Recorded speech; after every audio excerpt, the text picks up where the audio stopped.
그리고 저희가 국감 이야기 중요하다고 말씀을 많이 드렸는데 네. 이번 국감은 김현지 국감이 될 것 같아요. 아, 예. 그러니까 이재명의 그녀 김현지를 지금 국감에 나오니 많이 그리고 민주당 내에서도 김영진 같은 친명 의원들조차 아니 총무비서관 당연히 나와야지 하니까 이재명이 이제 오늘 이런 꼼수를 썼습니다.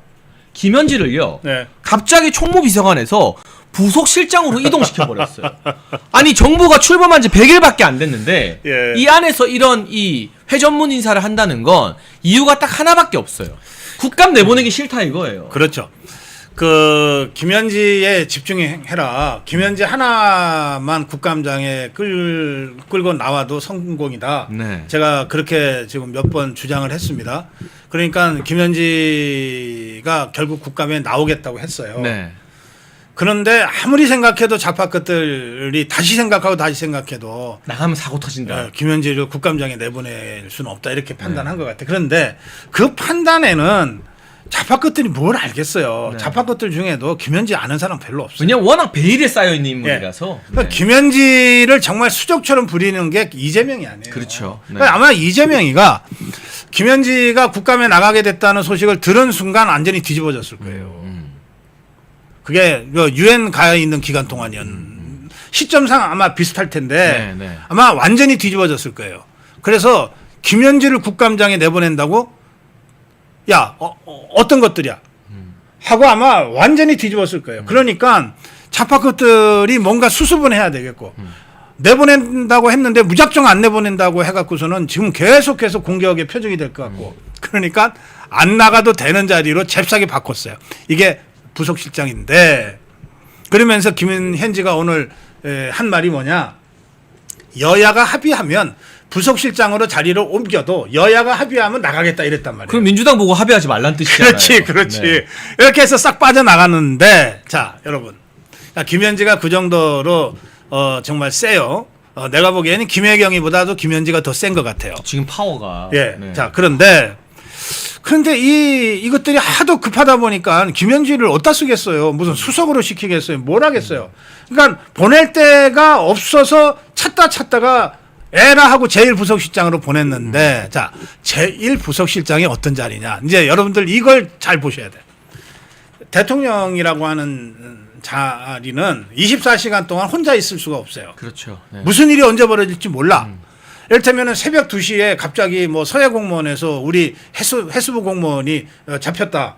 그러면 잠자는 대통령을 깨워서라도 급보를 보고해야 되잖아. 그리고 지시를 받고 나와야 되거든. 이 문재인이 이게 그걸 안 해갖고서 결국은 우리 이대준 님이 돌아가셨는데 자 이때 대통령이 근무하는 시간에는 근무하는 그 아침 9시부터 해서 저녁 6시까지라 칩시다. 그 시간에 대통령의 제일 가까운 지근거리에 있는 사람은 수행실장하고 비서실장이에요. 수행실장은 24시간, 그 근무하는 시간 내내 붙어 있어요. 수행실장. 그 다음에 비서실장이 같이 있어요. 그런데 대통령도 퇴근하잖아요. 퇴근하고 나면은, 비서실장하고 수행실장이 거기서 일단 역할을 멈춰요. 그리고 누구한테 인계를 하느냐? 제1부속실장한테 인계가 되는 거예요. 그래서 대통령은 제1부속실장이, 그 다음에 대통령 부인은 제2부속실장이, 이렇게 퇴근 후에 다시 그 다음날 출근할 때까지를 커버해 주는 거예요. 그러면 새벽 2시에 국가 비상사태가 터졌다. 그러면은 침실에 뛰어들어가서 깨워가지고서 지금 큰일 났습니다라고 깨울 그 사람이 누구냐? 제1부속실장이에요. 근데 이 김현지를 그 제1부속실장으로 옮겼다는 거예요. 근데 보통 이거는 말이 안 되는 거지. 굉장히 특이한 케이스인 게 역대 남자 대통령이 근무하는데 여성 보좌관이 제1부속실장 여성 제1부속실장 네. 없어. 네. 이게 하는 일 자체가 그렇기 때문에. 왜냐하면 지금 정말 정확하게 말씀해 주신 게 이게 침실에서 들어가서 대통령 보고하고 깨우고 하는 자리인 건데 예. 지금 그 자리로 옮기고 그 자리에 있던 김남준이를 그 경기도에서 예. 데리고 있었던 라인인데 그걸 그 대통령실 대변인으로 또 승격을 시켜버렸거든요. 예. 그러니까 이게 김현지의 위상이, 그러니까 우리가 우리 조명현 씨가 이 경기도청 내 법카 폭로하면서 배소연이 등장했잖아요. 네. 이 배소연은 김혜경 담당이었던 거고, 김현지는 이재명 직계 담당이었던 거예요. 아니, 그러니까 지그들끼리 뭐 내밀하게 무슨 관계인지는 난 관심도 없고 잘 모르겠어요. 그런데 공식적인 자리로서의 제1부속실장은 그런 일을 하는 자리예요. 이게 대통령이 퇴근 후에 뭐 잠을 자다가도 국가 비상사태 보고를 받을 수 있고 중동에서 전쟁 터졌습니다. 그러면은 새벽 3시에라도 일어나서 비상회의 해야 되잖아요. 그때 잠자고 있는 대통령을 깨우는 사람이 제1부속실장이에요. 근데 이 자리를 그래 김현지를 시켜요? 여성을 시켜? 꼭 김현지가 아니라 누구래도 여성은 맡기가 어려운 자리예요, 이게. 그래서 일의 성격상 그래. 그러니까 이것들이 아무리 급해도 그렇지 그 보낼 자리가 따로 있지. 그러니까 여기서 우리가 뭘 느낄 수 있냐면 네. 그만큼 김현지가 국감에 나오면 안 되는, 국민들과 언론에게 그렇죠. 공개되면 안 되는 비상한, 우리가 상상하지 못하는 비상한 이유가 있는 거 아니냐. 그러니까 김현지를 어떻게든 국감에 안 내보내려고 뭔가 다른 자리라도 줘야 되겠다고 하면 갈 수 있는 자리가 딱 하나야. 대통령실에서 제2부속실장. 김혜경 담당. 그렇지. 네. 그 같은 여자니까 그쪽으로 보내는 건 괜찮아. 그나마. 그런데 그걸 김혜경이 싫다 그랬나? 아니 제가 봤을 때 김현지가 지금 안사현통이라고 대통령실 인사를 다 주무른대잖아요. 네. 근데 제2부속실장에 가게 되면 네. 영부인 업무밖에 못하니까 김현지 입장에서는 내가 지금 만사현통인데 내가 인사 다 하는데 그 권한을 유지하려면 제2부속실로는 못 가니까. 아니 그러니까 나 이것들 보고 정말 이게 철면피하고 뻔뻔하다. 어떻게 인사를 이렇게 하지? 차라리 저 몸이 안 좋아서 좀 당분간 쉬어야 되겠어요. 그리고 사직하고 시골에 어디 갖다 보내놓지. 어떻게 이렇게 할 수가 있냐고요. 근데 이거요. 대한민국 대통령, 이거 공식적으로 대한민국 대통령 아니에요. 제1부속실장이 여성이 맡았다? 아이고, 이건 뭐, 이거 뭐라고 설명하지? 만약에 박사님, 보수정부에서요. 예. 또는 우리 윤석열 정부에서 예. 딱 찍혀서 화제가 된 비서관 국감 안 내보내려고 갑자기 부속실장으로 임명하잖아요. 민주당 끝에 바로 특검합니다. 국정조사부터 시작해서 특검까지 들어가요. 근데 도대체 김현지가 뭐길래, 그리고 저는 정진상이 대장동에 아파트 분양받았잖아요. 네. 김현지가 대장동에 아파트 분양받았거든요. 이재명의 최측근들만 대장동 아파트를 분양받아요. 관련해서 물어볼 게 투성이에요. 이 정도면 오늘 페이스북 보니까 그 개혁신당의 이기인 사무총장이라고 성남 시의원을 했던 인물이에요. 그래. 김현지의 실체를 잘 안다고 하는데 네. 김현지 특검하자는 이야기가 나와요. 근데 이거 사실 국민의힘에서 이제 먼저 나와야 될 이야기예요. 맞아요. 예. 이거는 김현지가 국감 나오고 말고의 문제가 아니라 국정조사 받고 특검까지 더 가야 될 문제예요. 이거는. 예. 하여튼 뭐 이게 정말 그 배보다 배꼽이 더 커진다고요. 지금 어떻게든 국감에 나가지 않아도 되게끔 만들려고 이런 인사를 한 모양인데 이것 때문에 김현지 사태가 돼버렸어요. 그러니까 이거는 국감 끝나도 쉽게 가라앉을 사건은 아닌 것 같습니다. 그리고 지금 김현지 사태에서 어떤 형태로든 수습이 안 되면 저는 올해 안에 김현지 게이트로 발전한다고 봅니다. 그러니까 사실 납득하기 힘든 비선 실세 때문에 정권이 무너지는 경우가 많거든요. 예. 그게 사실이든 아니든 그 프레임, 비선 실세 프레임이 참 정권 입장에서는 아킬레스건입니다. 네. 근데 이재명 정권에서는 김현지가 그 비선 실세로 드러났다. 이게 단순히 1급 공무원 정도의 실세가 아니다라는 게 네, 그렇습니다. 이번 이 인사 이동으로도 명확하게 드러난 것 같습니다. 정말로. 네. 네. 멸콩TV에서 2주년을 맞아 야심차게 준비한 우리 박정희 대통령님의 전집 6권이 드디어 완성이 되었습니다. 1961년 1인당 국민소득 80달러, 지구상에서 가장 가난했던 대한민국을 경제대국으로 만든 구국의 지도자 박정희 대통령. 국민이 잘 살고 잘 먹는 나라를 만들겠다는 일념으로 박정희 대통령께서 직접 집필한 전집 6권을 저희가 요즘 시대상에 맞게 새로 편집을 했습니다. 1권은 길을 찾아서, 제가 들고 있는 2권은 나의 사랑 나의 조국, 3권 운명을 넘어, 4권 오늘의 걸음 내일의 열매, 5권 우리는 전진하고 있다, 6권 위대한 조상까지 모두 6권으로 박정희 대통령님께서 직접 쓰신 전집을 저희가 새로 편집을 했고요. 이거를 멸콩 시청자분들에게 판매하거나 뭐 책 사달라고 하지 않습니다. 저희 멸콩과 함께하는 환신바이오도 창립 8주년인데요. 이를 기념해서 환신골드를 한 세트만 구매하시면 구매하시는 모든 분들께 이 전집 6권을 한 세트로 특별 선물로 드린다고 합니다. 여러분 건강 챙기는 환신골드도 구매하시고요.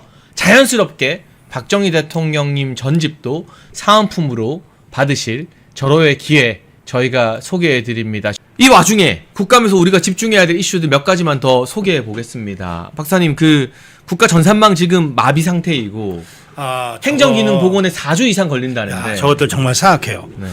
우선 화재가 났잖아요. 네. 왜 화재가 났으면 처음에는 이거 왜 화재가 났는지 잘 모를 수가 있는데 이제는 어느 정도 알잖아요. 네.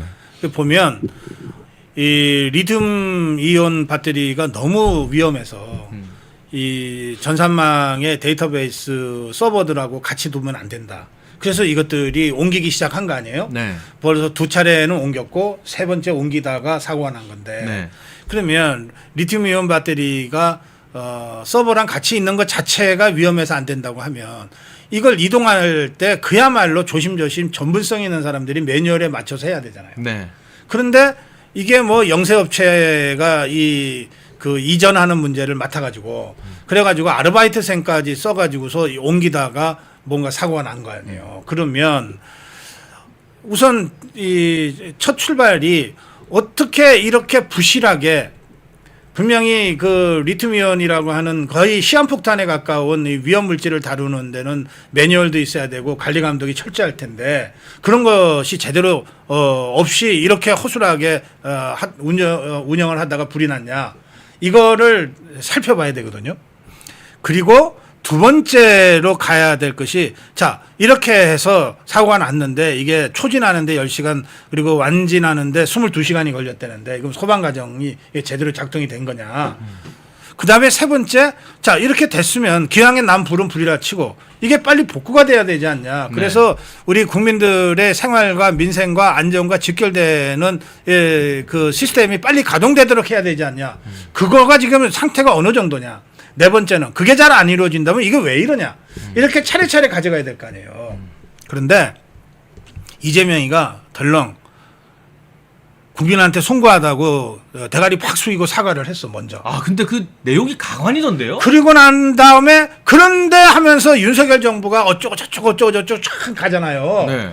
그래서 저것들이 워낙 경황이 없으니까 좌파 것들이 다 나서서 프레임을 먼저 덮어씌우지 못한 거야. 네. 그러니까 보다 답답하니까 이재명이가 직접 나서서 이거는 윤석열 정부가 잘못한 일이야라고 프레임을 덮어씌우기 시작한 거예요. 그러니까 현직 대통령이 저딴 식으로 대놓고 발언하는 거죠. 처음 봐요. 보통은 저런 거 정청래나 추미애나 서영교나 이 당에서 이 잡것들이 난리치고 네. 대통령실은 좀 빠져 있는 게 상식이잖아요. 그러니까 이것이 이런 그 행안부 관할의 이 국가전산망 마비 사태가 어떤 일인지를 이것들이 잘 몰라. 그러니까 자기들도 지금 멘붕 온 거죠. 아, 그렇지. 그러니까 정청래니 뭐니 이제 입 바른 것들이 예. 이 사태를 어떻게 봐야 될지 그리고 이걸 어떻게 규정하고 어떤 식으로 이걸 윤석열 정부한테 뒤집어 씌워야 될지에 대해서 개념이 없는 거야. 그러니까 오죽 보다 40시간 잠수 타고 있던 이재명이가 에라이 하면서 나라도 나서가지고 야, 내 말 듣고 빨리 이거 다 윤석열 정부 때문이라고 해 이렇게. 그러니까 이제 족벌 언론들이 쫙 나서가지고서 윤석열 정부를 공격하고 있는 거예요. 상황이. 참나. 그런데 네. 자. 이게 우리 카카오톡 화재가 윤석열 정부 초기에 있었잖아요. 네. 근데 이게 민간 정부에서 있었던 거 아니에요. 저 민간에서 있었던 거야. 민간 기업이 있었던 거지만 카카오가 다루는 여러 주요 정보들 중에는 국가 정부 관련 이 전산들이 있었기 때문에 그때 이게 민간 기업에서의 화재지만 국가적인 안전망 문제로 확대가 됐고 네. 이때 이 문제를 대처하고 보완하기 위한 상당한 정도의 보안 계획들이 수립이 됐고 네. 이걸 하기 위한 예산 책정이 이루어졌어요. 네. 이거를 좌파 것들이 깎았거든. 아니 정부 일이라는 게 아무리 좋은 일도 예산이 없으면 아무것도 못하는 거 아니에요. 그렇죠. 많이 네. 보면서도 이거 필요한데 하면서도 예산이 없으면 내가 내 주머니 돈이라도 내서 학계가 안 돼요. 그거 하면은 큰일 나. 그러니까 이 예산권을 갖고 있었던 좌파 것들이 이거 못하게 만드는 거거든. 그래 놓고 이것들이 자기들은 알 거 아니에요. 네. 자기들은 지그들이 무슨 짓을 했는지를 아니까 이재명이가 제일 먼저 이건 윤석열 정부 잘못이야라고 덮어 씌운 거예요. 자기들한테 책임이 올까 봐.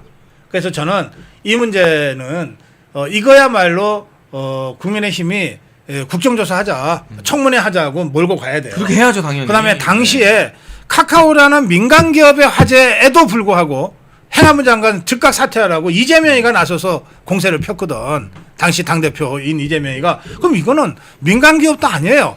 행안부 밑에 있는 국가기관에서 화제가 난 거야. 그것도 정말 어설프게 하다가 화제가 난 거예요. 그래가지고서 지금 몇 주가 걸릴지 모르는 국가전산망 마비 사태가 온 거 아니에요. 그러면 이 문제에 관해서는 단순한 행안부 장관 윤호중의 문제가 아니에요. 김민석이까지 책임을 져야 되는 거예요. 근데 이게 어디로 불똥이 튀는지 보니까요. 네. 지금 정부의 전산 행정 기능이 마비가 되니까 네.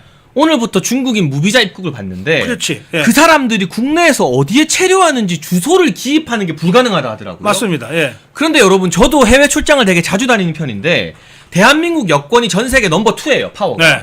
그런데 제가 입국할 때 어느 호텔에서 체류한다 어디 있는다라고 제가 안 적으면 어느 나라에도 입국이 안 돼요. 그렇죠. 예. 그거는 출입국 관리의 기본 중에 기본이거든요. 그런데 이 불나가지고 무비자 입국 안 그래도 불안한데 이게 마치 불법 체류하라고 부추기는 것도 아니고 중국인들은 어디 호텔에서 머무는지 사후 관리도 전혀 안 된다. 이거 뭐 하자는 건지 모르겠어요. 이게 뭐 저 여권 파워가 한 60위권밖에 안 되는 게 중국 것들이잖아요. 네. 그래서 이제 이것들이 지금 무비자로 15일간을 그냥 관광으로 들어오는데 이 15일 동안에 이 사람들이 어디서 묵는지 뭘 하는지를 우리가 전혀 모르게끔만 돼버렸어요. 결과적으로. 이걸 가지고 이제 일부에서는 이거 다 음모가 있는 것 아니냐. 그 중국인 이 무비자 입국을 앞두고서 누가 불이라도 낸 거 아니냐. 뭐 이렇게까지 의심을 제기하는 분들이 계신데 네. 저는 그런 수준의 어떤 이 문제 제기는 현재로서는 좀 과하다 생각을 해요. 네. 결과적으로 이렇게 됐겠죠. 결과적으로 이렇게 됐지만 지금 이 문제를 걱정하는 이 자유파 국민들의 걱정은 합리적이잖아요. 그렇죠. 네. 우리가 음모론으로 문제를 제기하는 건 아니지만 결과적으로 이렇게 됐다 하더라도 그 무비자로 들어올 뭐 수만 명이 될지 수십만 명이 될지 모르는 관리가 안 돼요. 네. 중국인들의 관리가 잘 안 되니까 이것 좀 걱정된다. 여기까지는 누구나 다 할 수 있는 거 아니에요? 네, 그럼요. 근데 이걸 가지고 저 종북 주사파 저것들이 다시 마치 음모론이라도 하는 것처럼 이렇게 우리를 공격하고 있어요. 자유파를. 그래서 저것들 원래 그런 공격받을 때는 차라리 공격해라. 공격받느니 차라리 공격하는 게 낫다. 밑져야 본전이다. 이런 식으로 지금 덮어 씌우려고 하고 있는데 여기에 밀리면 안 돼요. 이 중국인들의 그 무비자 관광객들에 한해서 15일간 무비자 그 입국이라고 하는 문제는 이 이재명 것들이 한 일이고 이거 얘네가 이렇게 결정해서 하고 있는 거거든요. 그리고 이번에 그 행정망 마비로 인해서 이자들이 몇 명이 들어와서 어디에서 묵고 몇 명이 전원 돌아갔는지 몇 명이 안 돌아가고 불법 체류하게 될 것인지를 알 방법이 현재로서는 없어요. 그러니까 이 부분에 대한 우리 대한민국 국민의 합리적인 걱정과 우려 이것은 앞으로도 계속 제기해야 됩니다. 네, 그리고 오늘 마지막 소식으로 지금 나라에 이런 비상상태가 연이어지고 관련된 걸 점검하는 국감기간에 자기 아들, 딸 결혼식을 국회에서 한다면서 마치 뭐 축의금 장사하는 듯한 최민희가 국감 기간 도중에 딸 결혼식 한다고 청첩장 뿌리는데 계좌번호랑 다 있고요. 이게 끝이 아닙니다. 대통령실의 정무수석 우상호가 아들 결혼식을 또 국회에서 한다고 합니다. 근데 국감 기간에 이런 여당의 여권의 주요 인사들이 국회에서 결혼식 하면서 계좌번호 찍힌 청첩장 돌리고 하는 것은 그 피감 기간이나 수많은 관련인들에게 와서 축의금 내고 가라. 우리 이걸로 한 몇 억 뽑아 먹겠다. 이런 노골적인, 저는 염치가 없어도 이렇게 염치가 없나 싶거든요, 박사님. 아니, 뭐, 이재명이가 먼저 했으니까 그 밑에 것들이 그렇게 하는 거를 이재명이는 뭐라고 말 못할 거예요. 그 심지어 결혼식장에 카드 결제도 있대요. 글쎄. 그런데 이게요, 결혼식만 아니라 예전부터 이 출판 기념회 있잖아요. 네, 이런 거하고 뭐 결혼식도 다 날짜를 잡는 거 아니에요? 네. 날짜는 지가 잡는 거예요, 지가. 그러면 그 국회의원이나 정치하는 것들은 어떻게 하냐면 여름 휴가, 겨울 휴가를 피해. 왜냐하면 그때는 국회의원들이 국내에 없을 때가 많으니까. 네. 그래서 국회의원들이 어디 딴 데 못 가고 국회에 지역구에도 못 내려가고 국회에 모여 있을 때를 골라. 그게 국감 시기예요. 또 정기국회 할 때야. 아, 진짜 얄팍하다, 그러니까 얄팍해. 9월부터 12일이야. 네. 9월부터 12월 동안에는 정기국회가 100일간 열리니까 어디 멀리도 못 가요. 딱 요 시간에 그렇게 이 출판 기념회를 많이 해. 잔머리 돌아가는 것도 하고는 진짜. 그리고 아유. 무슨 후원회도 많이 하고. 네. 그러니까 이때 아이고 뭐 기왕이면 뭐 내 애들 결혼식도 이때 하면 좋겠네. 아유. 아유. 그리고 요 국감이 끝나기 전이 성수기야. 네. 왜냐하면 국감 때는 이제 증인 채택을 하니까 네. 이 기업들이 또는 그 정부 기관장들이 국회에 잘 보여야 되죠. 예, 잘 보여줘. 자칫 잘못 보이면은 증인으로 불려오거든, 참고인으로 불려오거든. 어떻게든 그거를 빼는 거가 이 대관팀의 주 업무잖아요. 네. 그러니까 이게 국감이 끝나고 나면은 이제 이 사람들도 1년 후나 보니까 썰렁해요. 그래서 국감 전이 이게 아주 피크 타임이에요. 그러면 딱 요때지. 국감은 12월 중순부터 시작되니까 지금부터 12월 중순까지 마침 추석이랑 겹쳤네. 아이고, 진짜 이 잔대가리 돌아가는 거 하고는 정말. 아이고. 선물 주고받는 것이 미담으로 얘기될 수 있는 추석이랑 겹쳤네. 그러니까 이때 뭐 결혼식이고 뭐고 뭐 다 때려 먹어서 하자. 그래서 사실은 국회의원들도 푸념을 해. 아, 이게 10월 달에는 너무 나가는 돈이 많다. 아니 근데 사실 윗물이 맑아야 아랫물이 맑은데 예.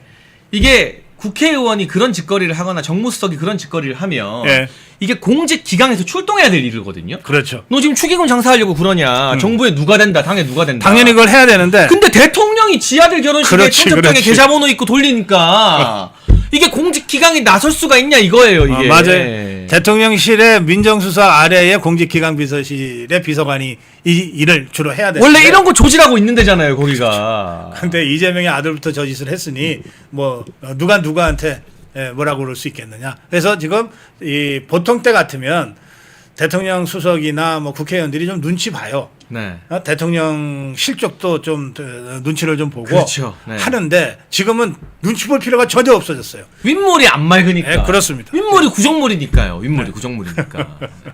그 제가 재밌는 상황극 한번 보여드릴까요? 그 대통령 비서실장 이름이 강훈식입니다. 근데 지금 이 정도로 김현지 한 사람을 위해서 총무비서관 줬다가 부속실장 줬다가 국회 못 간다 할 정도면 대통령실 인사는 김현지가 다 한다고 막 언론 보도 나오잖아요. 근데 김현지가 그 당시 성남 시의원 했던 분들 말로는 흡연자래요. 근데 뭐 흡연이 나쁜 건 아닌데 저는 우리가 모를 때 이런 일도 벌어지지 않을까? 김현지가 훈씨가 불 한번 붙여봐라. 말이 비서실장이지 강훈식이 김현지 허락 안 받고 대통령실 인사라도 하나 하겠습니까? 현지 마마 제가 여기 행정관 하나 써도 될까요? 얘는 좀 마음에 안 드는데. 그러니까 이 정도 되니까 만사현통 김현지다라는 말이 나오는 거고, 저도 최고위원으로서 여당 대통령실 운영하는 걸 옆에서 봤지만 총무비서관 하다가 국감 가기 싫다고 부속실장 가는 이런 막장 인사는 살다 처음 보거든요. 이 정도로 가릴 게 많다. 그러니까 핵심은 총무비서관은 역대 국정감사에 다 나왔었다라고 하니까 그럼 한 번도 나오지 않았던 보직으로 바꾸자 한 거 그러니까 아닙니까? 찾은 거죠. 네, 찾은 거죠. 지금 한 번도 나가지 않았던 보직을 찾은 거예요. 자, 근데 이것은 결국에는 김현지 한 명을 보호한다를 넘어서서 김현지의 입에서 결코 실수로라도 나선 안 될 말이 있다. 라고 봐야 되는 것이고, 또 김현지에게 의혹 제기를 해서는 안 되는 국민들의 파장이 너무 큰 것들이 김현지 머릿속에 있다라고 봐야지 맞는 것이다. 그러니까 이게 사람인데요. 질문을 계속 받다 보면 뭔가 말 실수로라도 나올 수 있는 거거든요. 그리고 엄청 다혈질이래요. 네, 그리고 또 의혹이 제기가 되면 사실상 또 의혹이 제기가 되면은 이 의혹만으로도 국민들께서 또 파들어갈 수 있는 게 있어요. 그럼 지금 이게 애초에 이 언급 자체가 안 돼야 될 정도로 굉장히 많은 정보를 가지고 있는 사람이라고 보는 것이 합당할 것이다.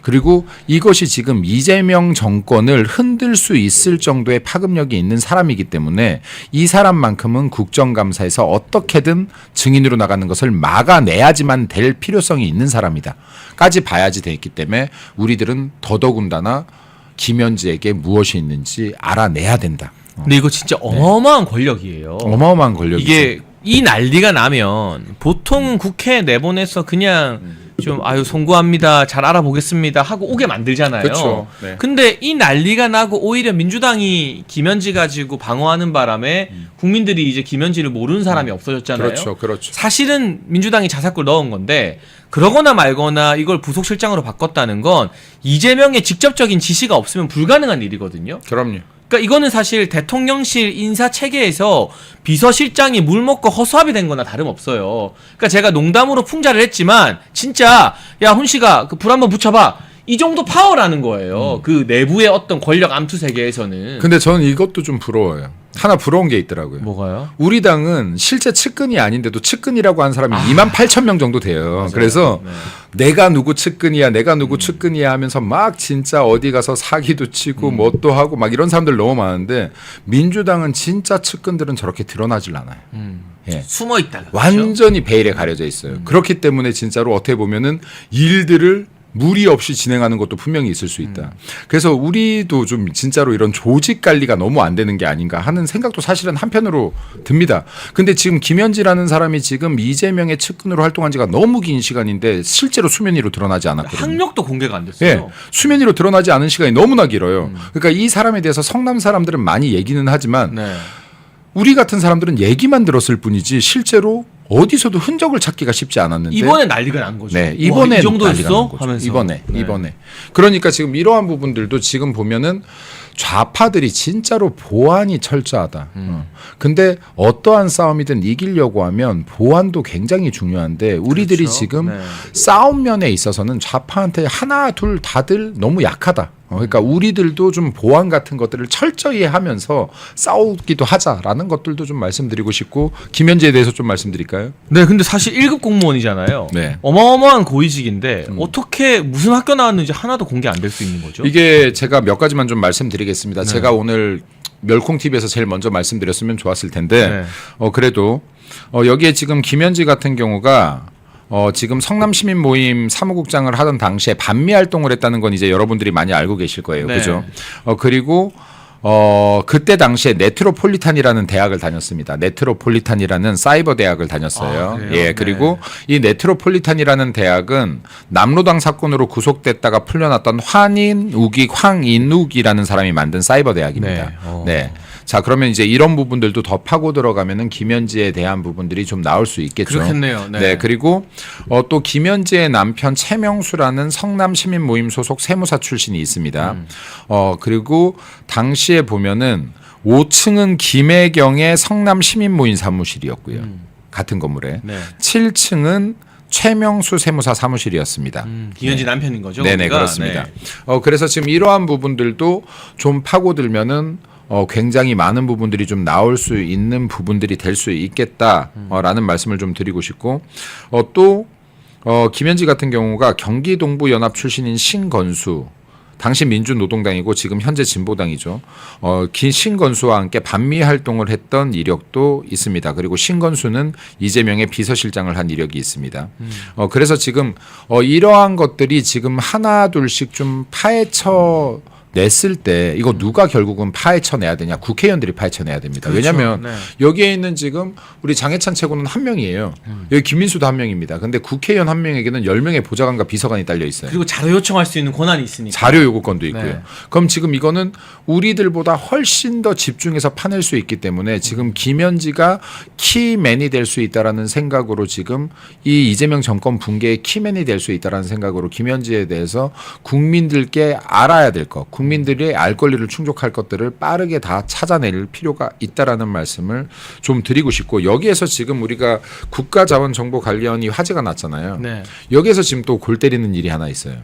이것 때문에 지금 김현지 등의 재산조회도 안 돼요. 아, 이게 타이밍이 딱 하필이면. 네. 네. 그러니까 지금 이게 지금 이러한 부분들에 대한 재산조회 같은 경우도 지금 안 된다, 불가능해진 상태인 것으로 알고 있습니다. 아. 네, 그래서 지금 이게 실제 우리가 정보를 알아내는데 상당한 제약이 좀 있겠으나 지금 국회의원들 중에서 제가 볼 때는 뭐 여러 명 전체가 다 안 붙더라도 이거 한두 명만 집중적으로 붙어도 제가 볼 때는 지금 20명 이상의 보좌관과 비서관이 붙는 거 아니겠습니까? 네, 그러면 이 김현지에 대해서 좀 샅샅이 드러나올 수 있는 것들이 있을 것이다. 김현지는 그 놈의 대장동 아파트를 분양받았잖아요. 네네네. 그리고 성남에서 이 사람이 시민단체 사무국장으로 있을 때 그 시민단체가 한 10년 동안 18억 정도를 시에서 지원금을 받았대요. 맞아요. 네. 이거는 어마어마한 액수잖아요. 엄청나죠. 시민단체가 지원금 받는 걸로 네. 따지면. 그리고 배소연이라고 여러분 기억하실 거예요. 그 김혜경 수발들면서 우리 조명현 작가에게 갑질했던 경기도청 공무원. 그 배소연이 이제 김혜경 담당인데 배소연과 김현지의 통화 내용이 녹취로 한 유튜브 채널에 공개가 돼 있어요. 들어보면 배소연이 김현지 앞에서는 절절매요. 찍소리도 못해. 그러니까 배소연보다 김현지가 훨씬 위야. 네네. 근데 배소연이 재산이 80억이거든요. 네. 배소연이 평생 받은 월급이 다 해봤자 4억인데 부동산 하면 재산이 80억이에요.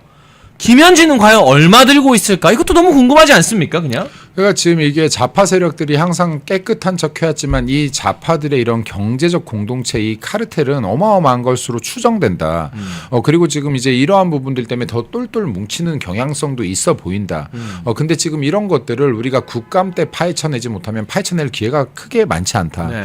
그렇기 때문에 이게 민주당 이재명 정권 입장에서는 김현지를 어떻게든 증인으로 세우지 않을 겁니다. 그렇죠. 그럼에도 불구하고 우리들은 이 팩트에 계속 근접을 해가야 된다. 근접을 해가고 의혹 제기할 건 의혹 제기하고 그리고 팩트로 확인되는 것들은 팩트라고 해서 국민들께 알려야 이 부분들을 많은 국민들이 알게 될 것이고 이재명 정권이 지금 김현지를 보호하기 위해서 국감장에 안 세우려고 할수록 이 줄다리가 길어질수록 국민들은 더 많은 관심을 갖게 될 것이다. 오늘 속보 나왔어요. 민주당에서 김현지 안 부르겠다. 그 네. 이유가 뭔지 아십니까?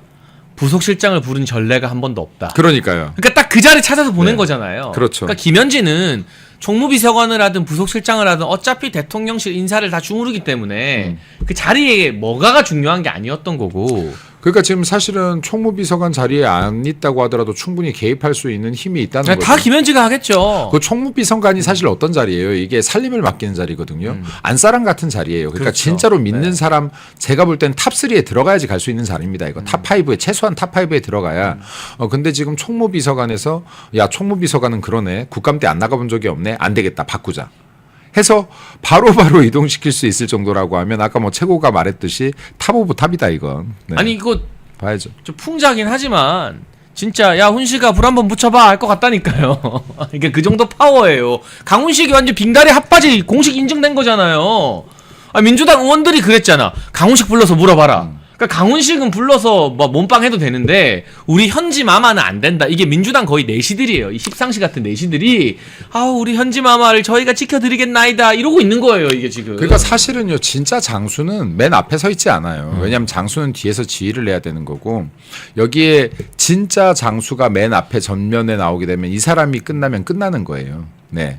근데 진짜로 뒤로 숨기려는 사람이 장수다. 이게 이제 약점이 드러난 거죠. 네. 아킬레스건이 드러났으니까 정말 집요하게 물어 뜯어야 돼요. 이번 국감이 끝이 아니라 그럼요. 저는 그 우리 정보자원 화제는 국정조사 대상이고 김현지는 특검 가야 된다고 봐요. 그 대장동부터 시작해서 도대체 어떤 역할을 했는지 시민단체 일까지 탈탈 털어서 정권 바뀌면 결국 특검 가게 돼 있는데 저는 이 김현지 리스크, 김현지 게이트로 이재명 정권 무너지는 실마리가 보인다. 그래서 지금 이게 우리 당도 의원님들 너무나 고생하시고 바쁘시지만은 지금 이게 화재 사건 같은 경우 지금 화재 재난이라고 봐야죠. 이건 지금 재난 사건 같은 경우에는 진짜로 하루빨리 이게 정말로 이 우리 국정조사에 들어가야 되는 항목이고 방금 같은 경우 우리가 특검을 주장해야 될 것들은 빠르게 특검 주장해야 된다. 지금 김현지뿐만이 아니라 여기 군인들의 수많은 죽음도 있습니다. 그러니까 이런 것들도 지금 우리가 연쇄 군인들의 연쇄 사망 사건이라고 해야 될까요? 이거에 대한 특검도 지금 반드시 들어가줘야 된다. 그리고 지금 우리들이 주장할 것들을 각자 파트별로 지금 빠르게 싸워내야 한꺼번에 정신없이 휘몰아칠 수 있는 제가 볼 때 지금 적기입니다. 그리고 지금 이게 앞으로도 민주당이 계속 사고를 칠 거거든요. 근데 이걸 그때그때 쳐주지 않으면 다음 주제로 넘어가 버려요, 이거. 그러니까 네. 보십시오. 네. 저 김건희 여사 가지고 민주당이 얼마나 말도 안 되는 악의적인 프레임 만들어서 몇 년 내내 집요하게 물어뜯었습니까? 새로운 이슈가 안 나서 그래요, 이거. 우리는 나쁜 짓을 안 해서 그래요. 네, 우리도 네. 이거 한번 띡띡 건드리고 국감 끝나고 물러서면 안 돼요. 그럼요. 끝까지 물고 늘어져요. 정말 사냥개처럼 끝까지 물어뜯어서 정권 끝나고 특검에서 너네다 깜빵 보낸다는 각오로 싸워야 되는 거예요. 이런 거는. 그러니까 이게 진짜로 민주당 같은 경우는 하나를 물면은 이게 답이 나오든 안 나오든 끝까지 유효할 때까지 싸우는 거거든요. 그리고 이 과정에서 함께하는 사람들이 지치질 않아요. 네, 끝까지 응원을 합니다. 화력을 더 실어줍니다. 근데 예를 들어서 우리가 이걸 좀 공격하다가 뭔가 유효할 만한 공격이 안 나왔다라고 해서 아유 안 되네. 힘 빠져버리면 이게 동력을 잃는 거예요. 그러니까 지금 민주당의 싸움 방식을 좀 보고 배워야 될 건 빠르게 배워야 된다. 그리고 저들은 지금 우리한테 근거 없는 것들로 지금 끊임없는 공격을 했지만 우리들은 지금 근거가 있는 공격들을 그렇죠. 하는 것인데 네. 이것조차도 머뭇거리면 안 된다라는 말씀도 좀 드리고 싶습니다. 네, 그리고 이제 오늘 마지막 이슈로요. 중국이 만들어낸 그 호텔 경제학 이야기 좀 해볼 텐데요. 중국이 신라 호텔 예약을 취소했답니다. 네네. 사실은 이 시진핑이 신라 호텔 다 쓰겠다고 해서 애꿎은 예비 부부들, 신혼 부부들 결혼식 강제로 취소당하면서 이게 무슨 대한민국이 중국 식민지냐 별의별 소리가 다 나왔는데 그 난리를 떨어놓고 신라 호텔 예약을 취소했다. 결국 서울에 오지 않고 경주에만 있다가 갈 가능성이 높아지는 건데 이게 이재명식 호텔 경제학을 시진핑이 직접 보여준 셈이다. 결국 신라 호텔만 세댄 거잖아요. 그래서 이 얘기도 호텔 경제학 나왔을 때 결국에는 저거는 기업이 파산하는 모델이라고 제가 계속 말씀을 드렸는데 소상공인이 파산하는. 그러니까 지금 이게 결국에는 누가 손해를 보냐? 신라 호텔이 손해 보는 겁니다. 그리고 애꿎은 소비자들 그 예약해 놓은 분들 피 보는 거고요. 그리고 저게 만약에 한 건이라면은 어떻게든 신라 정도 되면은 버텨내겠지만 저게 지금 여러 차례 발생한다라고 하면 이재명이 주장하듯이 저런 경제학이 여러 번 일어난다라고 하면 이건 신라라고 해도 대기업이라고 해도 이거 무너지는 거예요. 네. 그러니까 이거는 근데 이재명 입장에서는 시진핑한테 고맙다고 해야죠. 아유 진핑이 형님 제가 창설한 호텔 경제학을 이렇게 몸소 증명해 주시다니. 웃기지도 않죠. 그죠? 웃기지도 않죠. 근데 이 중국 이야기를 하면서 우리가 중국인 무비자 입국에 대한 이야기도 해야 되고 그 그럼요. 나경원 의원과 할 게 너무 많아요. 우리 김민수 최고위원이 그 부분을 지적했더니 좌파 언론들이 막 혐중. 극우다 혐중이다 고민정이 뭐 나경원 의원 막 극우다 인종차별이다 막 하는데 여기서 물렀으면 안 됩니다. 근데 이거 어떻게 이 프레임을 깨부숴야 되는지 좀 간단하게 아이디어를 한번 공유해 주시겠어요? 우리가 혐오하는 것은 중국 그 자체가 아니라 중국인들의 불법 체류이고, 네 그리고 중국인들의 불법 체류를 통한 불법 취업이고, 또 우리가 혐오하는 것은 아무런 정책이 없이 민주당이 중국인에게 문을 활짝 연 민주당의 무정책을 혐오하는 것이고 이재명을 혐오하는 겁니다. 자, 특정 종족이라서 특정 국가의 사람들이라서 우리들이 반대하는 게 아닙니다. 네. 자, 이거 설명을 좀 드릴게요. 오늘 한 기자분이 저한테 묻더라고요. 중국인에 대해서 너무 강하게 발언하신 거 아니에요? 라고 해서 제가 이렇게 물었습니다. 비자 입국과 무비자 입국의 차이가 뭡니까? 라고 물어봤어요. 대답을 못해요. 비자 입국하고 무비자 입국의 차이도 얘기 못하면서 심하다 안 심하다를 얘기하면 됩니까? 네. 자, 이게요. 지금 비자 입국과 무비자 입국의 가장 핵심적인 차이는 사전 심사 기능입니다. 우리나라에 들어오는 외국인들의 사전 심사를 하냐 아니면 현지에서 간략하게 하냐 이 차이예요. 그러니까 심사를 해야 들어와서 다시 자기 나라 갈 때까지 관리가 원활하게 되는 거죠. 그렇습니다. 그러면 이 사전 심사 항목이 뭐냐? 크게 세 가지가 있어요. 사전 심사 항목이. 첫 번째 신원입니다. 자, 신원이 명확한 사람이 당연히 들어와야 되겠죠. 그렇죠. 직장 있고 네. 멀쩡한 사람들. 실명 불상의 네. 사람들이 들어오면 안 되겠죠. 네, 그리고 또 하나가 재산 상태를 파악합니다. 왜? 재산이 없고 빚에 쪼들린다면 이 사람은 불법 체류할 가능성이 굉장히 높겠죠. 매우 높죠. 네. 본인 땅으로 돌아가지 않으려는 가능성이 굉장히 높겠죠. 또 뭐 확인합니까? 병을 확인합니다. 병명을. 병을 확인해야 이 사람이 지금 전염병은 없는지, 이 사람이 지금 외국인인데 우리나라에 와서 전염병을 확산시킬 우려는 없는지, 전염병 특수 지역에서 온 건 아닌지 이런 것들 확인될 거 아닙니까? 네 번째는 정가 기록 확인입니다. 자, 그러면 지금 여기에서 흉악범이라든지 이런 사람들의 정가가 확인되어야지 이거 우리나라에 들여 보낼지 말지 확인할 거 아닙니까? 예를 들어 지금 이재명 정권의 핵심 인물들이 미국 못 들어가는 거랑 똑같은 겁니다. 자, 그러면 이거 확인 안 하면 그 사람들도 들어갈 수 있을 거 아니에요. 예를 들면. 자, 그러면 이러한 부분들을 확인하는데 어떻게 지금 대한민국에서 무비자로 입국했었을 때 문제점이 발생 안 한다는 겁니까? 문제점 발생할 수밖에 없죠. 첫 번째, 신원 확인이 안 됐어요. 재산 확인이 안 됐어요. 그럼 이 사람들이 들어왔었을 때 지금 대한민국에서 불법 체류할 가능성, 불법 취업할 가능성이 굉장히 높아진다는 겁니다. 이거는 지금 수많은 사례가 증명합니다. 무비자 입국했을 경우에 불법 체류를 하더라도 하는 것은 수많은 사례가 있어요. 제주도에서는 그런 일이 지금 비일비재하게 발생하고 비일비재하죠. 있잖아요. 비일비재하죠. 그다음에 두 번째로 감염병과 질병, 감염병과 질병을 원칙적으로 지금 비자 입국을 할 때는 이걸 요청 확인할 수가 있습니다. 그렇죠. 네, 네. 요청 확인할 수가 있어요. 그리고 비자 입국일 때는 특정 감염 지역 같은 경우에는 대사관이 나서서 사전 조치를 할 수도 있습니다. 그렇죠. 네. 근데 지금 무비자 입국 때는 열 감지만 하는 거예요. 열 감지만 하는 거예요. 이때 당시에 만약에 우리가 어떤 지역에서 들어온지를 몰라요, 중국인들. 예를 들어서 우리나라보다 성 하나의 크기가 커요. 맞아요. 네. 그리고 지금 거기에 위생 사태가 어쩐지를 몰라요.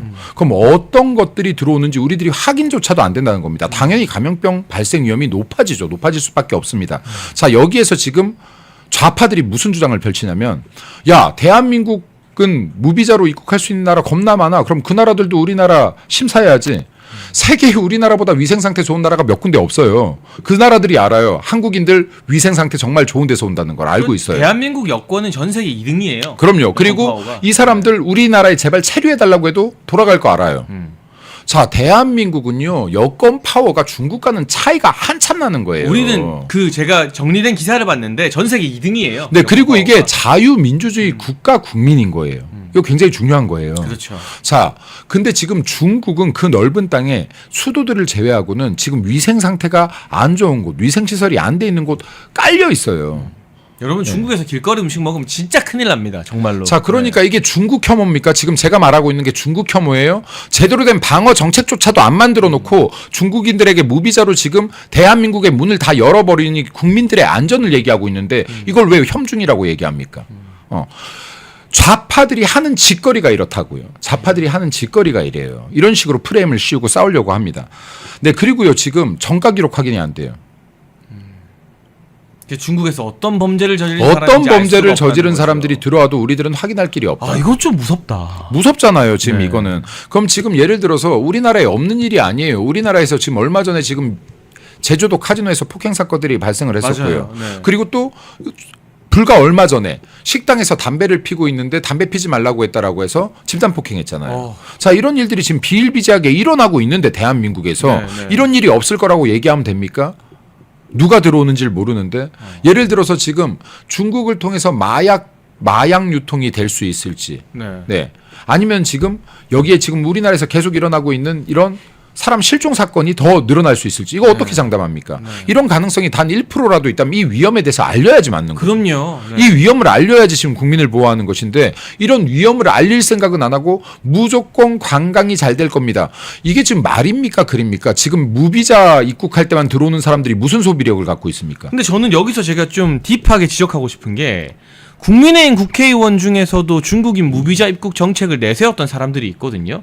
그러니까 이 국민의힘이 이번 사태를 계기로 좀 이 정책에 대한 일관성을 좀 가졌으면 좋겠어요. 철학과 소신이 없으니까. 제가 이 부분들도 제가 진짜로 국민의힘 의원분들 중에서 이런 부분에 찬성하거나 지금 이거 제가 한 발언을 혐중이라고 같이 생각하는 분들이 있다면 심각하게 다시 한번 생각해봐라. 당을 나가야 돼요, 그런 사람들. 예, 심각하게 생각해봐라. 지금 이게 정말로 국민들을 위하는 건지. 그리고요, 제가 이해가 안 되는 게 미국을 얼마 전에 저기 외국 네, 갔다 오셨잖아요. 네.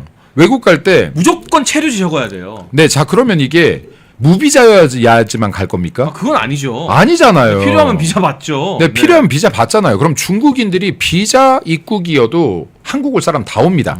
근데 더 중요한 건 지금 중국은 정작 지금 4월 달부터요. 이거 중요해요. 중국은 정작 4월 달부터 고위 공직자들, 네, 그리고 지금 공공기관의 임직원들, 직원들까지요.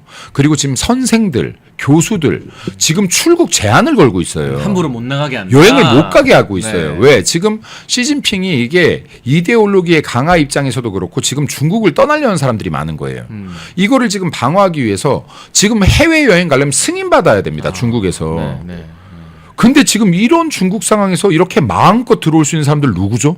전 이게 궁금하다는 거예요. 이게 누구예요 도대체? 그렇게 웬만한 사람들 다 못 가게 막아놨으면서. 네. 지금 중국에 필요한 사람들, 일반 직원들까지 교수들이 하물며 학술대회 나간다고 해도 이거 승인받아야 돼요. 지금. 교류 목적으로 간다 그래도 승인을 받아야 되는데 지금 이렇게 막 들어오는 사람들은 누구예요 그러면? 그러니까 지금 이러한 부분들도 우리들이 확인을 좀 하자. 이게 진짜로 국민들에게 만에 단 한 건이라도 사고가 나면 만에 단 한 건이라도 국민들에게 사고가 난다면 이거는 어떻게 되돌이키려고 하는 거냐. 그러니까 오늘도 어떻게 보니까 되돌이키려고 하는 거냐. 이거. 그 중국인 3명이 뭐 우리 대한민국 국민의 차량 탈취하고 폭행 사고 일으켰다라는 뉴스가 또 막 기사 나왔더라고요. 근데 우리 자국민 보호가 가장 우선이고 당연히 자국민 보호가 제일 먼저여야죠. 그리고 중국 관광객들은 1인당 객단가가 낮아요. 네. 국내에서 돈을 거의 안 써요, 사실은. 그러니까 이런 점에서 우리가 관광 인프라 개선을 위해서도 지금 K-팝 데몬 헌터스가 히트치고 있는 이럴 때 서양에 소위 말하는 큰손, 객단가가 높은 관광객들을 끌어들이는 양질의 관광지가 되어야지 중국 단체 관광이 기대어서는 대한민국 관광 산업의 미래가 없어요, 어차피. 그리고 또 이것이 지금 진짜로 다 케어가 됩니까? 이렇게 들어온 사람들 내년 안 6월까지 되죠. 다 케어 되나요? 이거 지금 불법 체류 막을 수 있나요? 이거? 그러니까 지금 이런 부분들도 대책을 가지고 정책을 짜라. 지금 대책 없이 이렇게 질러놓고 이 피해를 국민들에게 향하게 하면 되느냐. 이 말씀도 좀 드리고 싶습니다. 그러니까 이게 사실은 굉장히 본질적인 문제이고 요즘처럼 젊은 세대의 반중 정서가 높을 때 국민의힘에서 이런 메시지가 나온다는 거 시대 정신을 잘 짚고 있는 건데 여기에 대해서 공격하는 언론이나 종편 그리고 이 국민의힘 내부에서도 중국인 무비자 입국을 찬성하는 인간들 저는 국민의힘이 이참에 당의 정강 정책이나 강령을 똑바로 고치면서 그거 옛날에 김종인 위원장 때 만들었던 거 뭐 아직도 국민의힘 정강 정책이 기본소득 이런 거 있거든요. 이 철학과 뼈대를 좀 튼튼히 할 필요가 있다는 생각이 듭니다. 그리고 제가 이 말씀도 드릴게요. 진짜 민족을 혐오한다는 거는 지금 우리 국민들이 피해를 입기 때문에 이거 안 됩니다라고 정책적 반대를 하고 있는 거고요. 저는 자 진짜 민족을 혐오하는 건 좌파 세력들이 심심하면 혐일이죠. 반일 감정 앞세우면서 우리나라 국민이 일제차만 타고 다녀도 거기에 계란 던지고 차 부시고 이게 혐일인 거예요. 이런 게 혐일인 겁니다. 이런 것들이 지금 민족주의를 자극하는 건 거예요. 반미, 반일 얘네들 30년, 40년을 외쳤어요. 그걸로 국회의원 배치 달았잖아요. 그걸로 다 국회의원 배치 달았잖아요. 근데 자기들이 한 것들은 지금 이게 우리 국민을 위한 겁니까 그게? 국민을 위한 행동 하나도 없었어요. 근데 지금 중국인에게 무비자 입국을 허용하지 말라고 하는 것은 우리 국민들에게 직접적인 정책으로 인해서 피해가 오기 때문인 거예요. 지금 댓글 하면 안 되는 보니까 거죠. 채널A에서 문화일보의 이현종 논설위원이 김민수 최고의 이 중국인 무비자 입국 비판을 신랄하게 비난했다고 하는데 도대체 그 사람은 무슨 자격으로 보수 패널로 맨날 방송 나가는 거예요. 문화일보가 정상적인 언론이면 그 자기네 논설위원이 이 한동훈 팬클럽 노릇하는 걸 지적하는 게 마땅하고 채널A가 그러니까 시청률이 요새 바닥을 기는 거예요. 아직도 정신 못 차리고 친한계 패널 갖다 쓰고 매일매일 이현종 불러서 대도 않는 소리나 하니까. 아니 그리고 여기 대한민국 국민들한테 약간의 리스크가 있을 거라고 생각되면 예방할 생각을 해야지 왜 지금 이 상황에서 지금 이 정책의 편을 들고 있습니까? 이거 정신 나간 사람들 아닙니까? 저런 이거? 꼬라지 보니까 그 패널 인증제 이제 당무감사위원장도 임명됐겠다. 좀 더 강하게 추진해서 밀어붙여야 된다라는 생각이 많이 드네요. 보수 패널인데 보수가 아니고 친중하고 앉아 있는데 그걸 어떻게 보수 패널이라고 갖다 쓸 수가 있어요, 그거를. 그리고 이게 지금 무비자 입국을 해야 그러니까 시청률이 1%에서 빌빌거리지. 중국과의 관계가 개선이 되나요? 그리고 지금 중국은 대한민국 국민을 무비자로 입국으로 하는데 상호주의 아니에요 이거. 우리나라 사람들은요 중국에 가서 눌러 살라 그래도 안 눌러 살아요. 돌아옵니다. 아 그러니까 거기에 예. 뭐하러가 범죄자들이나 거기에 불법 체류 안 해요. 아니 범죄자들이나 도망가고 다단계 사기치는 사람들이나 거기 가려고 하지. 그러니까 그 문을 열어주면 어떻게 합니까? 그 문을 열어주면 어떻게 되겠습니까? 네. 자, 그래서 이런 부분들에 대해서는 분노해라. 이거 정치인들이 분노하셔야 됩니다. 이건 지금 반중이나 혐중의 문제가 아니라 우리 국민들을 보호하기 위해서 정책이 잘못됐다고 이거는 민주당을 비판해야 되는 것이고 이재명 정권을 비판해야 되는 거예요. 네. 자, 그리고 지금 어제부터 지금 이거 중국인들 막 들어오고 있는데 무비자로 이분들 어떤 식으로 지금 체킹을 할 겁니까? 그 화재 나가지고 체류지. 그러니까 한국에서 어느 호텔에 자는지도 지금 기입을 받지 않고 막 받아주고 있다는 거잖아요. 왜 그러냐면요. 이게 비자 입국은 어디에서 자니, 어디에서 머무니 이걸 적게 돼 있어요. 네. 무비자 입국 이거 안 적어요. 그러니까 이게 지금 쫓아가지지가 않아요. 이런 것들이. 어디에 있는지를 몰라요. 그래서 불법 체류 가능성이 높아진다는 겁니다. 그러니까 지금 이런 것들도 좀 정확하게 알고 대응을 해라. 그리고 이런 것들 하나하나를 지금 국민의힘에서도 좀 알아야지 국민들한테 어떤 피해가 갈 수 있다라는 생각을 하는 것이지 국민 한 명이라도 진짜로 잘못해서 다쳐보십시오. 네. 이거 어떻게 되돌이킬 겁니까? 어떻게 할 겁니까 이거를? 그러니까 전 세계가 자국민 우선 보호주의로 가고 있습니다. 모든 나라들이 마찬가지고 미국이 그 선봉에 있고요. 유럽도 뭐 언론에서 그거 하지만 결국 트럼프 대통령 당선된 것처럼 자국민들을 우선적으로 보호하겠다라는 정치인들이 지금 다 대세가 되고 있어요. 이민자 문제, 난민 문제 너무 심각하니까. 대한민국은 다행히 난민 문제가 유럽처럼 심각하진 않지만 중국인들을 어떻게 대할 것이냐. 그러니까 우리가 중국을 배척하자는 게 아니라 원칙을 지키자. 우리 대한민국 국민들을 먼저 보호하자. 그럼요, 당연하죠. 이게 대세이고 이게 시대 정신입니다. 그리고 이게 우리나라 이상한 부분이 있어요. 이거는 지금 뭐 여야 할 것 없이 좀 이상한 부분인데 우리나라 국민들이 이런 말을 하더라고요. 야, 외국 가서 그 본지의 그 현지 시민들하고 시비 붙지 마라. 그러다가 큰일 난다. 큰일 난다. 네. 근데 우리나라에서도 외국인하고 시비 붙지 마라. 큰일 난다. 그 우리가 계속 이거 우리나라는 우리나라인데 계속 큰일 나. 우리 땅인데 중국인들 들어오면 우리가 피해 다녀야 돼. 도망 다녀야 되고 눈 마주치면 안 되고. 이게 말이 되는 겁니까 이게? 그러니까 이게 어떤 나라도 자국민을 먼저 이렇게까지 보호하지 않는 나라는 없다. 그러니까 지금 대한민국 국민들이 먼저 보호의 1순위여야 되는 거 당연한 거 아니냐. 우리가 대한민국 정치인인데 우리가 중국 정치인이 아닌데 그러면 지금 이렇게 이런 정책 하나로 지금 국민들이 불편을 겪을 수 있고 국민들의 안전에 조금이라도 위해가 갈 수 있고 그리고 국민들의 건강에 조금이라도 위해가 갈 수 있다면 당연히 최소한의 방어책이라도 만들어 놓고 이런 정책을 했었어야지.